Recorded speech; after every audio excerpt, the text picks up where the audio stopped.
ಮಾಜಿ ಶಾಸಕ ದತ್ತಾತ್ರೇಯ ಪಾಟೀಲ್ ರೇವೂರವರ ಕುಟುಂಬಕ್ಕೆ ಸಾಮಾಜಿಕ ಜಾಲತಾಣಗಳಲ್ಲಿ ಅವಾಚ್ಯ ಶಬ್ದಗಳಿಂದ ನಿಂದಿಸಿ ಜೀವ ಬೆದರಿಕೆ ಹಾಕುತ್ತಿರುವುದನ್ನು ಬಿಜೆಪಿ ಎಸಿ ಮೋರ್ಚಾ ಅವರು ಉಗ್ರವಾಗಿ ಖಂಡಿಸುತ್ತಿದೆ ಎಂದು ಅಧ್ಯಕ್ಷರಾದ ಮಲ್ಲಿಕಾರ್ಜುನ ಜಿನ್ಕೇರಿ ಅವರು ಆಕ್ರೋಶ ಹೊರಹಾಕಿದ್ದಾರೆ. ನಗರದ ಪತ್ರಿಕಾ ಭವನದಲ್ಲಿ ನಡೆದ ಸುದ್ದಿಗೋಷ್ಠಿಯಲ್ಲಿ ಮಾತನಾಡಿದ ಅವರು, ಮಾಜಿ ಶಾಸಕರ ವಿರುದ್ಧ ಸಾಮಾಜಿಕ ಜಾಲತಾಣದಲ್ಲಿ ಅವಾಚ್ಯವಾಗಿ ನಿಂದಿಸಿ ಅವರಿಗೆ ಜೀವ ಬೆದರಿಕೆ ಹಾಕುತ್ತಿರುವುದನ್ನು ನಾವು ಖಂಡಿಸುತ್ತೇವೆ. ಜೂನ್ 3ರಂದು ಸ್ಟೇಷನ್ ಬಜಾರ್ ಪೊಲೀಸ್ ಠಾಣೆ ವ್ಯಾಪ್ತಿಯಲ್ಲಿ ಅನುಮತಿ ಇಲ್ಲದೆ ಪ್ರತಿಭಟನೆ ಮಾಡಿ ಜೀವ ಬೆದರಿಕೆ ಹಾಕಿರುವುದು ಎಷ್ಟು ಸರಿ? ಅಂಥವರ ಮೇಲೆ ಕ್ರಮ ಕೈಗೊಳ್ಳಬೇಕು ಎಂದು ಮುಖಂಡರಾದ ಮಲ್ಲಿಕಾರ್ಜುನ್ ಜಿನ್ಕೇರಿ ಅವರು ಆಕ್ರೋಶ ವ್ಯಕ್ತಪಡಿಸಿದರು. ಈ ಸಂದರ್ಭದಲ್ಲಿ ರಾಜು ವಾಡೇಕರ್ ಅವರು ಮಾತನಾಡಿದರು. ಸುದ್ದಿಗೋಷ್ಠಿಯಲ್ಲಿ ವಿನೋದ್ ಓಂಕಾರ್, ರಾಜು ಕಟ್ಟಿಮನಿ, ರಂಜಿತ್ ಕುಮಾರ್ ಮೂಲಿಮನಿ, ಕೃಷ್ಣ ತಂಗಡಿಗೆ ಅವರು ಹಾಜರಿದ್ದರು. Bureau report, RJ32 Kannada news, Kalaburagi. ಚುಕ್ಕೆ ಬರುವಂತ ಮಾತಾಡಿಲ್ಲ, ಅವ್ರ ಕುಟುಂಬದ ಬಗ್ಗೆ ಮಾತಾಡಿಲ್ಲ. ಪ್ರತಿಯೊಂದು ನೋಡಿ ಅವರು ಮಾತಾಡಿ ಸ್ಪಷ್ಟವಾಗಿದೆ. ಅವ್ರಿಗೆ ನಂದಿದ್ದಾರೆ ಅಂತ ಹೇಳಿದರೆ ಹೊರತಾಗಿ ಪಾಕಿಸ್ತಾನ ಮಾಡ್ತೀವಿ, ಚೋಟಾ ಪಾಕಿಸ್ತಾನ ಮಾಡ್ತೀವಿ, ಮಿನಿ ಪಾಕಿಸ್ತಾನ ಮಾಡ್ತೀವಿ ಅಂತ ಹೇಳಿದ್ರೆ ಹೊರತಾಗಿ ಮತ್ತು ಅವ್ರಿಗೆ ಕರ್ನಾಟಕ ಬೇರೆ ಯಾವುದೇ ರೀತಿಯಲ್ಲಿ ಕೆಟ್ಟ ಅವಾಚ್ಯ ಶಬ್ದದಿಂದ ಮಾತನಾಡಿಲ್ಲ. ಇದಾದ ನಂತರ 3 ದಿವಸ ಆಗುತ್ತೆ. 3ನೇ ತಾರೀಕು ಸಾಯಂಕಾಲ 7 ಗಂಟೆಗೆ ಏಕಾಏಕಿಯಾಗಿ ಅವ್ರು ಪರವರೆಯನ್ನು ಪಡೆಯಲ್ಲ, ಒಂದು ಕಚೇರಿಗೆ ಬಂದು ನಾವು ಪ್ರತಿಭಟನೆ ಮಾಡ್ತೀವಿ, ಅದು ಮಾಡ್ತೀವಿ ಅಂತೇಳಿ ಒಂದು ಮೆಮೊರಾಂಡಮ್ ಕೊಡಬೇಕು, ಮನವಿಯನ್ನು ಕೊಡಲ್ಲ. ಏಕಾಏಕಿ ಒಂದು ಸ್ಟೇಷನ್ ಬಜಾರ್ ನಗರದಲ್ಲಿ ಭಯದ ವಾತಾವರಣವನ್ನು ನಿರ್ಮಿಸ್ತಾರೆ ಸಾಯಂಕಾಲ 7 ಗಂಟೆಗೆ. ಯಾವ ರೀತಿ ಅಂತಂದರೆ, ನಾವು ಎಲ್ಲೇ ಆದರೂ ಯಾರಿಗಾದ್ರೂ ನಿಂದನೆ ಮಾಡಿದಾಗ ಜಗಳ ಮಾಡಕ್ಕೆ ಬಂದಿರೋರು ಆ ಥರ ಪೊಲೀಸ್ ಸ್ಟೇಷನಿಗೆ ಮುತ್ತಿಗೆ ಹಾಕ್ಲಾಕಾಗಲಿ ಪ್ರತಿಭಟನೆ ಮಾಡೋದ್ರ ಮುಖಾಂತರ ಅಲ್ಲೆಲ್ಲ ಜನ ನಿಮ್ಮ ಸಂದಣೆ ಇರೋಂಥ ಜಾಗ ಸ್ಟೇಷನ್ ಬಜಾರ್ ಏರಿಯಾ ಅಂದರೆ ಪೂರ ಭಯದ ವಾತಾವರಣವನ್ನು ನಿರ್ಮಾಣ ಮಾಡ್ತಾರೆ. ಭಯದ ವಾತಾವರಣ ನಿರ್ಮಾಣ ಮಾಡೋದಲ್ಲದೆ ದತ್ತಾತ್ರೇಯ ಪಾಟೀಲ್ ಅವರಿಗೆ ಜೀವ ಬೆದರಿಕೆ ಆಗ್ತಾರೆ, ಅವಾಚ್ಯ ಶಬ್ದಗಳನ್ನು ನಿಲ್ಲಿಸ್ತಾರೆ. ಅವ್ರ ಕುಟುಂಬದ ಮೇಲೆ ಅವ್ರ ಕುಟುಂಬದಲ್ಲೂ ಸಹ ಇದರಲ್ಲಿ ಎಳೆದು ಮಾತಾಡ್ತಾರೆ, ಅವಾಚ್ಯ ಶಬ್ದ ನಿಲ್ಲಿಸ್ತಾರೆ. ನೀವು ಹೊರಗಡೆ ಬನ್ನಿ, ನಾವು ನೋಡ್ಕೋತೀವಿ ನಿಮಗೆ ಅಂತೇಳಿ ಇದೆಲ್ಲ ಸಣ್ಣ ಮಾತಾಡಿ ಇದು ಭಯದ ವಾತಾವರಣ ನಿರ್ಮಿಸೋಕ್ಕೆ ಪ್ರಯತ್ನ ಮಾಡಿರ್ತಾರೆ. ಆದ್ದರಿಂದ ಇದರಲ್ಲಿ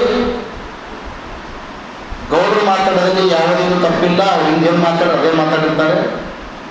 ಇದರಲ್ಲಿ ಏನಿವತ್ತು ಅವಾಚ್ಯ ಸೋಷಿಯಲ್ ಮೀಡಿಯಾದಲ್ಲಿ, ವಿಶೇಷವಾಗಿ ಸೋಷಿಯಲ್ ಮೀಡಿಯಾದಲ್ಲಿ ದಿನಕ್ಕೊಂದು ಒಬ್ಬರು ಸರಿಯಾಗಿ ಮಾಹಿತಿ ತಿಳ್ಕೊಂಡು ಮಾತಾಡಿದ್ರೆ ನಾವು ಮಾತಾಡೋದು ಬೇಡನಲ್ಲ.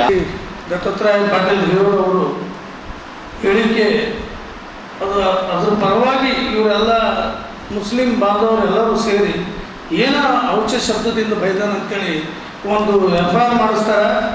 ಆ FIRನು ಮತ್ತು ನಮ್ಮ ಪೊಲೀಸ್ ಅಧಿಕಾರಿಗಳನ್ನು ಇಮಿಡಿಯೇಟ್ ಇದು FIR ಆಗಿರ್ತಾರೆ ಅವ್ರ ಮೇಲೆ.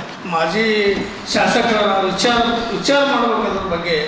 ಮಾಜಿ ಶಾಸಕರಿಗೆ ಏನಂದ್ರೆ ಅವರು ಏನು ನಿಂದನೆ ಮಾಡ್ಯಾರ ಅಂತೇಳಿ ವಿಚಾರ ಇಲ್ಲದೆ ಅವ್ರ ಮ್ಯಾಗೆ FIR ಮಾಡ್ತಾರೆ.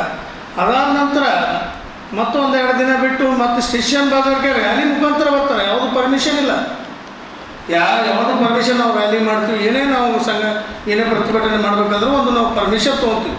ಪರ್ಮಿಷನ್ ತೊಗೊಂಡಾಗೆ ನಾವು ಯಾವುದೇ ಪ್ರತಿಭಟನೆ ಆಗಲಿ ರ್ಯಾಲಿ ಆಗಲಿ ಮಾಡ್ಬೋದು. ಬಟ್ ಯಾವತ್ತು ಸರ್ ಇದ್ರ ಸಲುವಾಗಿ ಸರ್ ಸ್ಟೇಷನ್ ಬಜಾರ್ಗೆ ಬಂದು ಅಪ್ಪಗೌಡರು ನಮ್ಮ ನಾಯಕರಿಗೆ ಬೈದಾರ ಅಂತೇಳಿ FIR ಆಗಿದೆ. ಅದು ರ್ಯಾಲಿ ಮುಖಾಂತರ ಬಂದಾರೆ ಸರ್. ಎಲ್ಲಿ ದರ್ಗಾದಿಂದ ಬಂದವರು ಮತ್ತು ಸ್ಟೇಷನ್ ಏರಿಯಾ ಎಲ್ಲರೂ ಕೂಡಿ ಅವತ್ತಿನ ವಾತಾವರಣ ನೋಡಿದರೆ ಒಂದೇನೋ ದೊಡ್ಡ ಗಲಭೆ ಆಗಿದೆ, ಏನೋ ಲೂಟಿ ಆಗಿದೆ ಎಂಬ ಒಂದು ಆ ಸ್ಥಿತಿ ಅಲ್ಲಿ ಸಂಭವ ಆಗಿತ್ತು. ಬಂದು FIR ಮಾಡಿ ಹೋಗ್ತಾರೆ. ನಾವು ಮೊನ್ನೆ ಅವ್ರು ಮಾಡ್ಯಾರ ಅಂತೇಳಿ ನಾವು ಪೊಲೀಸ್ ಸ್ಟೇಷನ್ಗೆ ಹೋದ್ವಿ. ಸ್ಟೇಷನ್ ನಮ್ಮದು FIR ತೊಗೊಳಕ್ತಿರಲ್ಲ. 2 ದಿನ ಆದ ನಂತರ ನಾವು ಅವರು ನಮ್ಮ ನಾಯಕರಿಗೆ ಅವಾಚ್ಯ ಶಬ್ದದಿಂದ ಬೈತಾರೆ, ಹೊಲಸು ಬೈತಾರೆ. ಅದು ಹೇಳಬಾರ್ದು. ಕ್ಲಿಪ್ನಲ್ಲಿ ಆಲ್ರೆಡಿ ಕಮಿಷನರ್ಗೆ ನಾವು ಕ್ಲಿಪ್ ಕೊಟ್ಟು ವಿಡಿಯೋ ಕ್ಲಿಪ್ ಅವ್ರು ಏನೇನು ಬೈದಾರೆ, ಅಪ್ಪುಗೌಡ್ರಿಗೆ ಏನು ಬೈದಾರೆ, ನಮ್ಮ ನಾಯಕರುಗಳಿಗೆ ಏನು ಬೈದಾರೆ, ಪಕ್ಷಕ್ಕೆ ಏನು ಬೈದಾರೆ ಎಲ್ಲ ವಿಡಿಯೋ ಕ್ಲಿಪ್ ಕೊಟ್ಟು ನಾವು ಕಂಪ್ಲೇಂಟ್ ಕೊಡೋಕೆ ಹೋದರೆ ಇದು ಸ್ಟೇಷನ್ ಬಜಾರ್ ಹೋದ್ರೆ ನಮಗೆ ಬರಲ್ಲ ಅಂತಾರೆ, ಅಶೋಕ್ ನಗರ್ ಹೋದ್ರೆ ನಮಗೆ ಬರಲ್ಲ ಅಂತಾರೆ.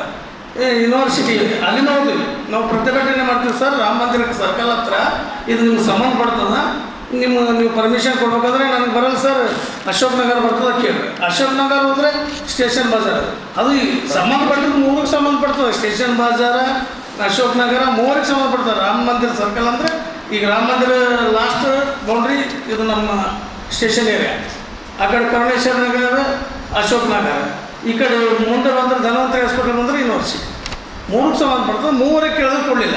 ಮೊನ್ನೆ ನಾವೆಲ್ಲ ನಮ್ಮೆಲ್ಲ ಹಿರಿಯ ಮುಖಂಡರು, ಚಂದ್ರಶೇಖರ್ ಪಾಟೀಲ್ ಅವರ ಆತ್ಮೀಯರು, ಗೆಳೆಯರು ಹಾಗೂ ಮತ್ತು ಎಲ್ಲ ಅಭಿಮಾನಿಗಳು ಎಲ್ಲರೂ ಸೇರಿ ACP ಹತ್ರ ಹೋದ್ರು, ಅವ್ರಿಗೂ ಕೊಡಲ್ಲ. ನಾನೇ ಖುದ್ದಾಗಿ ಹೋಗಿ ಪರ್ಮಿಷನ್ ಕೇಳಕ್ಕೆ ಹೋದೆ, ಕೊಡಲ್ಲ ಅಂದರು. ಯಾಕೆ ಕೊಡಲ್ಲಪ್ಪ? ಅವ್ರಿಗೊನ್ನೆ ಅವ್ರು ಏನು ಅನುಮತಿ ಇರಲಾರತ್ತು ಮಾಡ್ತಾರೆ ಅಂದಂಗೆ ನೀವು ಅವ್ರಿಗೆ ಏನೂ ಆ್ಯಕ್ಷನ್ ತೊಗೊಂಡಿಲ್ಲ. ಈಗ ನಾವು ಅದೇ ರೀತಿ ಮಾಡ್ತೀವಿ. ನೀವು ಅರೆಸ್ಟ್ ಮಾಡಿದ್ರೆ ಮಾಡಿರಿ ಅಂತೇಳಿ ಅವ್ರಿಗೆ ಹೇಳಿ ಬಂದಿದ್ವಿ. ಈಗ ನಾಳೆ ಎಲ್ಲ ನಮ್ಮ ನಾಯಕರಿಗೆ ವಿಡಿಯೋ ಕ್ಲಿಪ್ ಕೊಟ್ಟರೆ ತಮಗೂ ಒಂದು ಗಮನಕ್ಕೆ ತಂದಿದ್ದಾರೆ. ಈಗ ಕಮಿಷನರ್ ಹತ್ರ ಹೋಗಿ ಅವ್ರಿಗೆ ಕಮಿಷನರ್ಗೂ ಈಗ ಲಾಸ್ಟ್ ಕೇಳ್ತೀವಿ. ಒಂದು ಹೇಳಿ ಕೇಳಿಲ್ಲ ಅಂದರೆ ಈಗ ನಮ್ಮ ನಾಯಕರು ಹೇಳಿದಾಗೆ ನಮ್ಮೆಲ್ಲ SC ಮೋರ್ಚೆ ಬಂತು, ಯುವ ಮೋರ್ಚೆ ಬಂತು, ಮಹಿಳಾ ಮೋರ್ಚೆ ಬಂತು, ಎಲ್ಲ ಮೋರ್ಚೆ ಕಡೆಯಿಂದ ಎಲ್ಲ ಜಿಲ್ಲೆಯ ಅಂತ ನಮ್ಮ ಗ್ರಾಮೀಣ ಮತಕ್ಷೇತ್ರ ಆಗಿರ್ಬೋದು, ಎಲ್ಲ ನಮ್ಮ 8 ತಾಲೂಕದಿಂದ ಎಲ್ಲ ಜನರಿಗೆ ಕರೆಸಿ ಒಂದು ದೊಡ್ಡ ಪ್ರತಿಭಟನೆ ಮಾಡ್ಬೇಕಂತೇಳಿ ನಾವು ನಿರ್ಧಾರ ಮಾಡಿದ್ವಿ. ನಮ್ಮ ನಾಯಕರು ನಿರ್ಧಾರ ಮಾಡಿದ್ರೆ ಅವರು ನಾಯಕರ ಮೇರೆಗೆ ನಾವೆಲ್ಲರೂ ಇನ್ನೂ ಒಂದು 8 ದಿನ ಟೈಮ್ ಹೇಳಿದ್ದಾರೆ. ಒಂದು ವಾರ ಒಳಗಾಗಿ ನಾವು ಒಂದು ದೊಡ್ಡ ಪ್ರತಿಭಟನೆಯನ್ನು ಇದ್ರ ಮುಖಾಂತರ ನಾವು ಮಾಡ್ತೀವಿ.